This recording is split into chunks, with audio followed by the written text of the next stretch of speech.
Hello guys, mayong gabi guys. Alas 11 na guys. Manihapon ta guys. Gikan ko naglinis sa mga bintana guys. Tapos nagluto. Kura isa dari nalakaw sila. Nagluto ko. Man ako luto. Pag abot to na makaon na lang. Manihapon ta nagkuan ko nagpakbit day ko guys. Pakbit ko gulay tapos kamatis, lettuce ug pipino akong gisalad. Manihapon ta ninyo. Gutom na yung katabang. Akong pamahaw kanina is kuan na. Alas 2 na sa hapon. Akong panihapon alas 11 na.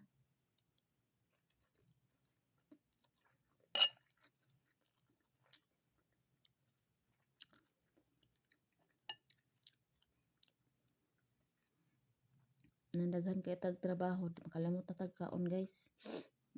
Di jud ta maka kaon ba, di ta makaasa nga makakaon ta og tamang oras diri sa abroad. Ito mo magkapita, madaglagan patak, natagi pamunes kay siyempre na yung mga bata.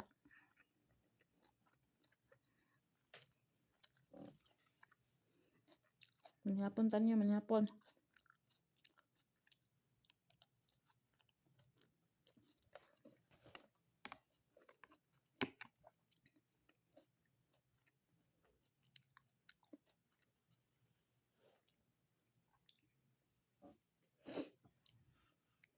Nalakaw akong amo kay gahapon namalit sila plato, mga baso, kay secret palit sila basta ugma moabot ang ilang tibok pamilya sa babae.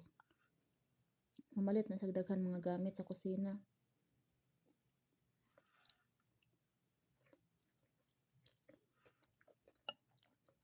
Nagdadalon ng mga katabang nila kay na ako'y kauban.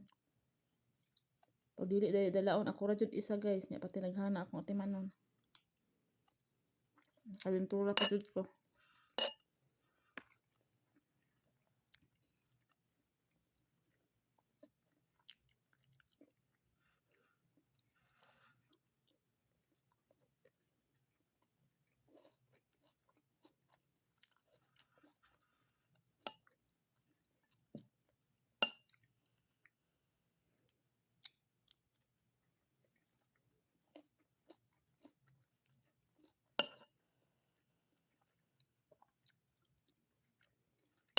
Padala ko kwarta ron sa ko ang mga anak guys kay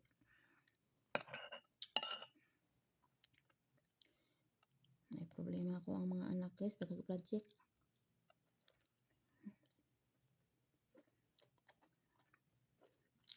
Tapos dun tukar pa jud ang ayahang asma. Ang panganay guys, sige tukar ang asma. Huot mo daw iyang dughan nga magsigamit sa inhaler.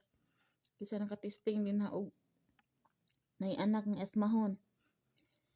Kuan mo guna akong anak ko ba kanang inborn niya ba ang iyahang asma, inborn. Kay wala pa ako maabot sa una guys, buntis ko. Kugihan kay ko sa una sa bukid. Kanang mananom og mushroom. Kagbas sa sagingan, magpas-an og mga bugat, pas-ag mais, pas-ag saging, pas-an og kanang maanang bikir. Na madto pa og palengke, maninda pa. Munang ako ang anak, murag ganang ang sobra nako kahago sa una, panington ko murag naa siya nasalo. Nya pagpanganak, paglibor pud nako nakainom pa jud siya panubigon mo nang asma jud siya. Pag dili siya pwede maghago kay pang mahago siya maghuot yan dughan mutukar iyang asma. Yang lisod jud kaayo pag naibatiyon natong anak ba no, bisag dako na, bisag dalaga na. Napajud ko diri sa layo. Duha ra sila ako ang anak. Sila ra intaw magtambaya yung duha. Ting luoyan niya. Wa jud intawon ultimo pamilya nako nga ning suporta sa ko ang mga anak bisag duawon man lang nila tan-awon dito unsay kahimtang wa jud.